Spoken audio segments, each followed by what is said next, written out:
we always try to stay inside of our opponent, inside of his arms. Everybody tries to do that. So there's a fight for the inside position.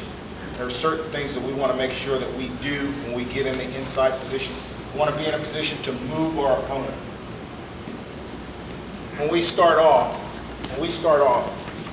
this is the position that I want to be, either here, here, here, or here with this arm.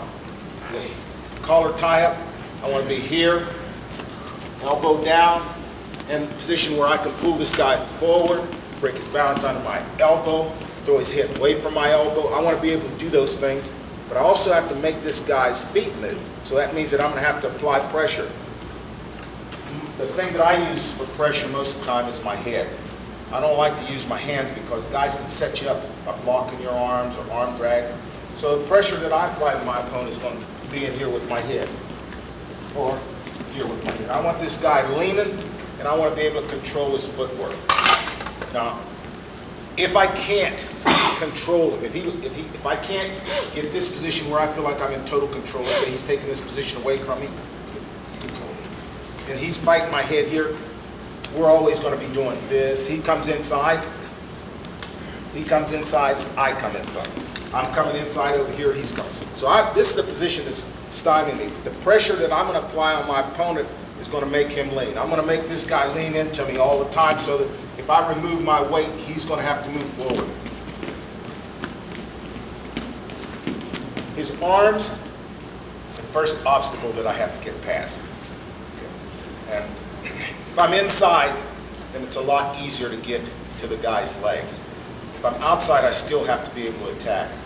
From the inside position, depending on where his hands are. If his hands are on my elbows here, then I'm going to get my elbows up by chopping him down. Chop him down, his elbows are coming up.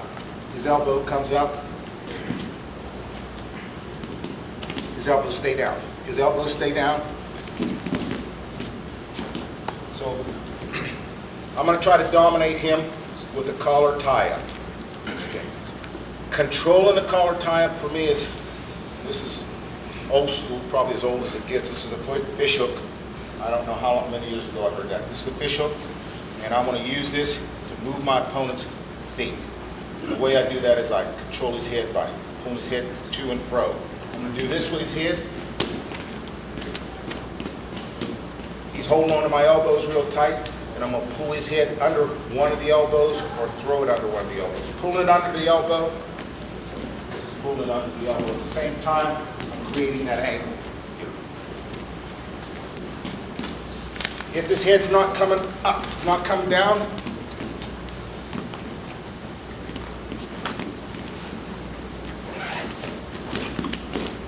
I want to be able to make those three movements.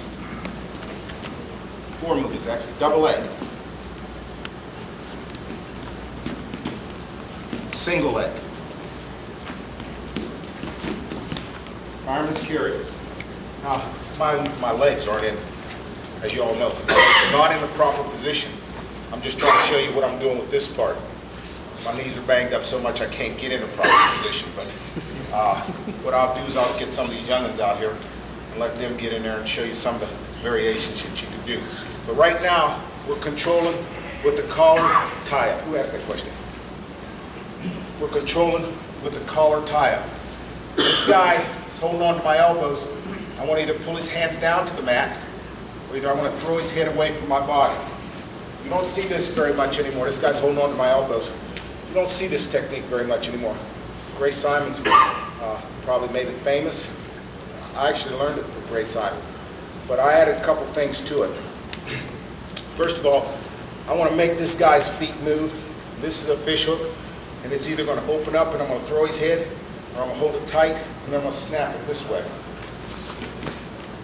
Just like you throw a ball.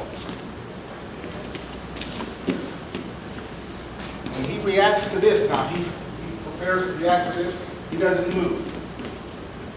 He doesn't move, then I change and throw his head to the mat. This opens up a lot of leg attacks. Because when I start moving this guy, if I throw him over here and his foot moves, ankle pick. I throw him over. And this is important. When you're drilling, the dummy makes it really difficult for your partner to learn unless he grabs a hold of something. He has to react with his hands. It's very hard for me to learn how to do the technique. This guy's arms are dangling here. That's the right, correct position for him, but in a match, we're hoping that he's going to react differently. So what I want to do, I insist this guy hold the elbows. He holds on to my elbows so that I don't have freedom to do what I want with him. Okay, this is his back leg. I'm going to move him. Ankle pick. Move him. Knee pick.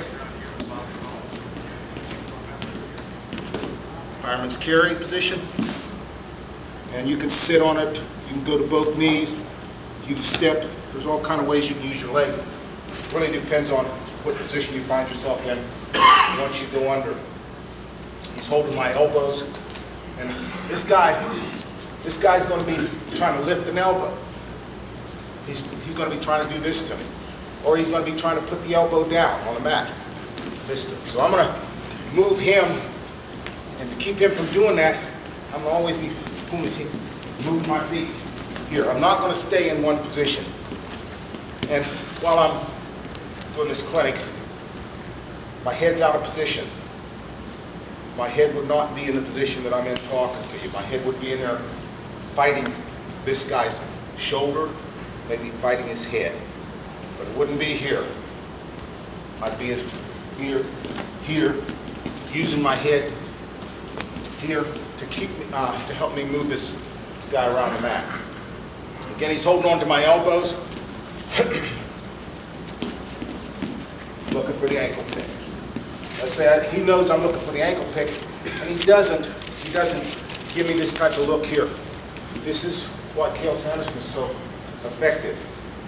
Everybody knows that this is what he's trying to do. Everyone can see that coming a mile away. There are a couple other things they don't see. When he doesn't move, this leg will be there.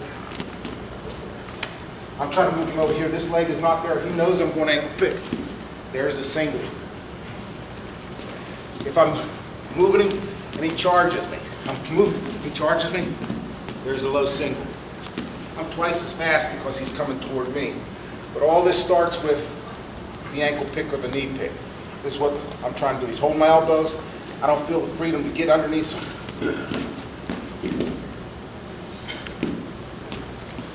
Doesn't move. So, watch me, so he knows exactly what I'm thinking. But when I do this, his attention's focused on the ankle pick, and all I have to do is just, there's no penetration on this technique. Then you add this, he doesn't move. That's what makes Sanderson so effective. That's one of the things that makes him effective. He's able to change from this ankle pick over here to the single. He's also able to change ankle pick. Now, it's like 1-2 in boxing. That's a good combination, especially for a guy that's as fast as he is.